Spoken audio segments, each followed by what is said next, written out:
יום עודף יום אני רוקמת חלום שחבוי בין כותלי חדריי, לוחשת ברחובות, מגלגלת מחשבות, נסתרות הן ברחש חיי, והימים כך עוברים ואיתם השנים בוערים הם בעצמותיי.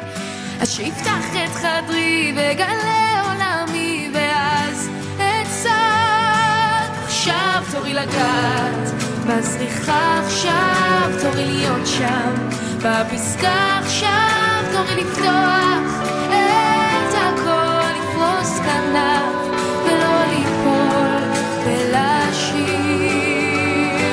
עכשיו תורי לתת את כל הלב, עכשיו שירפא מה שכואב, עכשיו תורי לפגוע צליל ביתר שיעדד אל המחר ולשיר, לשיר.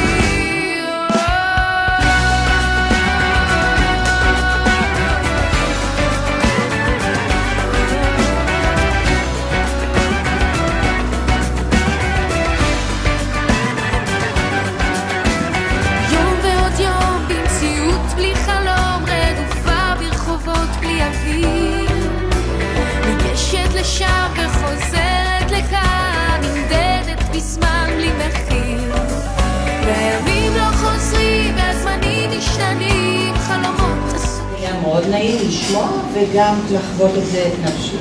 בהמשך להמשיך את הסרט שאנחנו נעשה אותו ושזה יצליח. מאוד נהנית מכל רגע לקבוצה, מהסיפורים גם מעניינים אותי, יש דברים שלא ידעתי והיום אני יודעת את זה, וזה נותן לי עוד כוח להמשיך. קודם כל שאני הכרתי אתכם זה חוויה גדולה בשבילי, מאוד מאוד נהנית, וכל סיפור מה שאני שמעתי למדתי מהם הרבה. והיום עשיתי דברים שלא חשבתי. למשל כשהילדים שלי יראו את זה, הם לא מאמינים עליי. אני מאוד נהנית, קודם כל מכל האנשים, ואני מאוד אוהבת אתכם. כל כך טוב לי להיות ביניכם, ואני מקווה שנמשיך ברוח טובה ובהצלחה.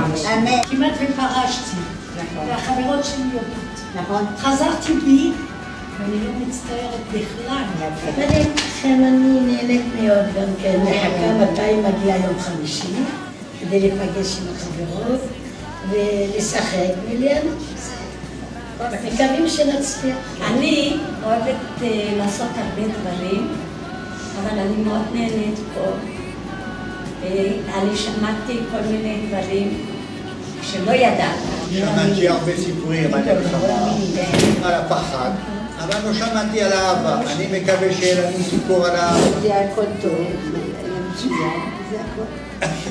אנחנו מאוד חושבים שהקבוצה היא קבוצה מדהימה, שאתם מדהימים, איך שאתם מביאים את עצמכם. זה שאתם רוצים כל כך להשתתף ולהגיד וזה, זה מדהים, זה לא ברור מאליו, זה משהו חיובי. אם עכשיו כל אחד סיפר את הסיפור שלו, עכשיו אנחנו מתחילים ונכנסים למקום שבו אנחנו נבנה סיפור שהוא יהיה של כולנו. ואנחנו באמת מרגישים שאנחנו מוכנים לזה עכשיו, וזה השלב הנכון לעשות את זה. ושיהיה לנו המון המון המון המון המון בהצלחה.